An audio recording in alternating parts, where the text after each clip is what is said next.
Got myself a new chainsaw. I like to think of it as a Tesla of chainsaws.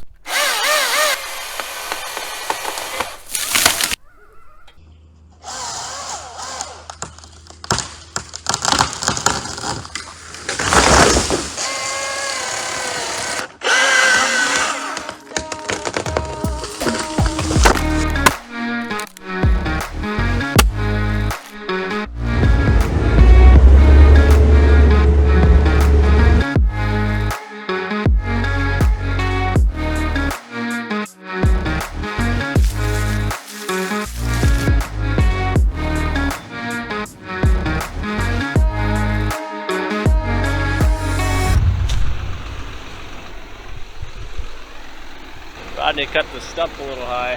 Preserve the trail camera. The only tall stump around. I was thinking it's probably not a lot of deer getting photographed. I just can't help thinking that would be very disappointing because there's logging going on. So I thought it would help out. Give them something to see.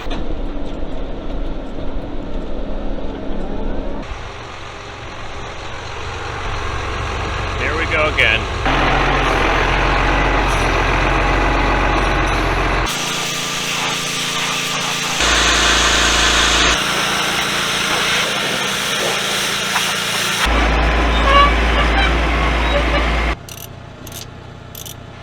Drop this bad boy.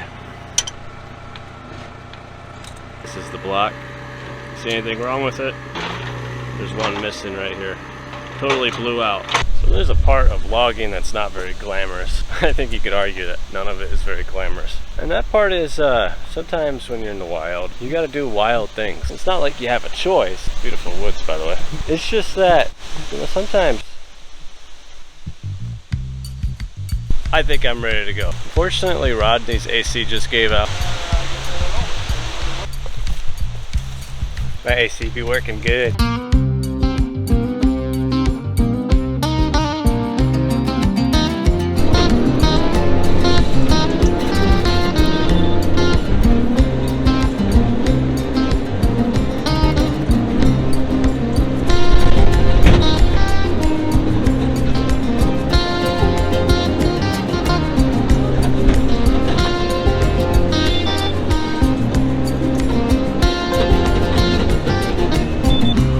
See how fast I can grease this thing.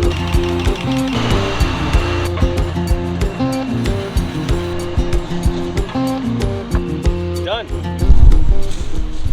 Let's see if it's open. Oh boy. Yeah, that's nice. A lot of dead bugs in here. Wow, this is hunting in luxury. You see a deer down in your food plot. Take your gun and you pew. As far as hunting goes, that's probably the way to do it.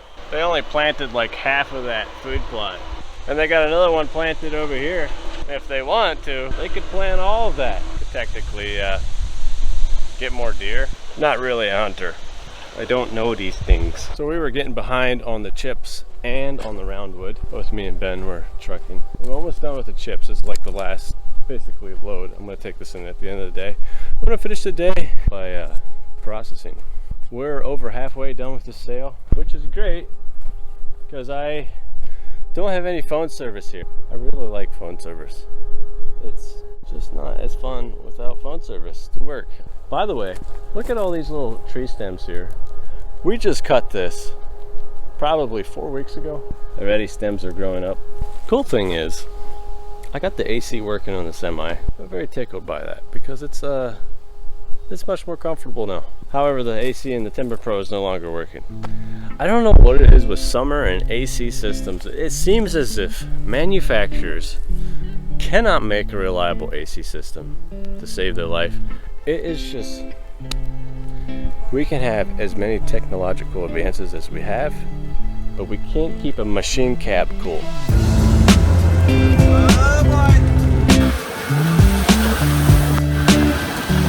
Alright, made it!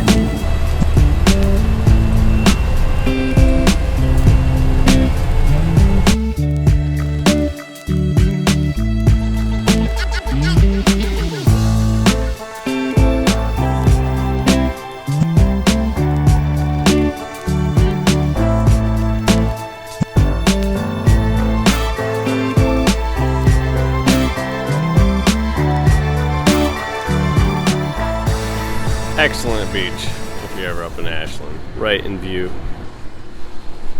of the plant.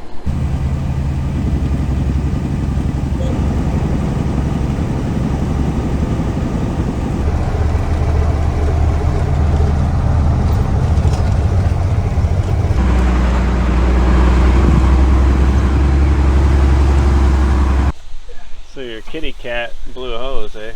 Is this the hose that blew on you last night? No, I blew one in the forward. Is this the hose that blew on you today? You know, it's fun to watch you change a hose for once. So what do you think of this kitty cat?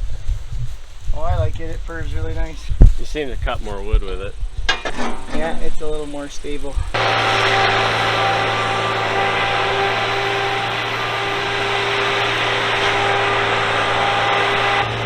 I think he's so much fun to watch.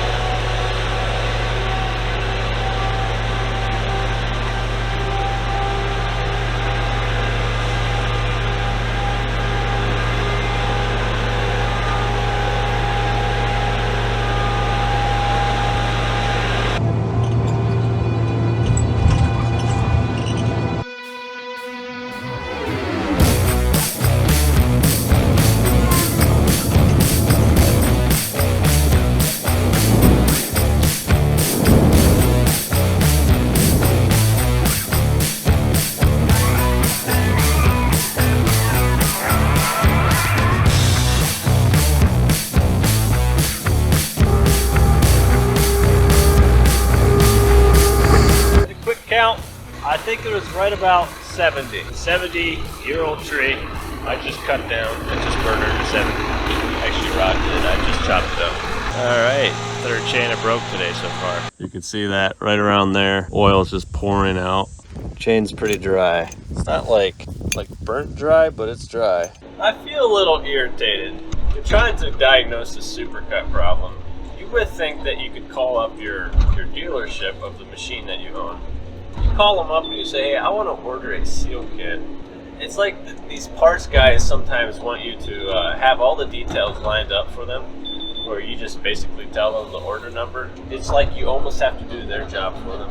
When we call in for parts, we got to understand the entire breakdown and basically have the part number for you. But do you see what I'm saying here? Like, I don't know. So I got a manual from a cousin of mine who's worked on these SuperCuts before. That ring right there, that's what I need. Guess what? You have to buy these manuals. You can't just, anyway. Why can't the dealership send me a PDF and then we can communicate? Thankfully, SuperCut's a pretty common, device, so probably find it anywhere. Felt that pop. All right, here we go. That's the bearing your saw bar holder would kind of rotate on. And here should be the seals. And this is what we're here for. And behind these seals should be O-rings. And it looks like the one is a little bit worn down. The other two are kind of, I don't know, not that. I'm just hoping for the best here. So you gotta squeeze that O-ring, the Teflon ring, behind that O-ring, or in front of it, depending on how you want to view it. Yeah, bye. Alright, that's not too bad. The Teflon can kind of take that bending a little bit. And this is probably what Weldon was talking about. These are different channels, so this might be your bar oil channel. This might be your hydraulic bar pressure channel. I was just looking at this motor where these Teflon rings rub. They're grooved. That should be perfectly smooth.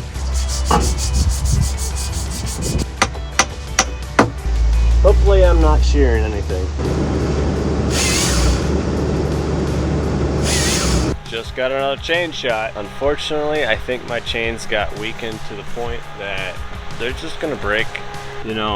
I can tell that it is lubricating a lot better. Like in this channel, it's a lot more oily.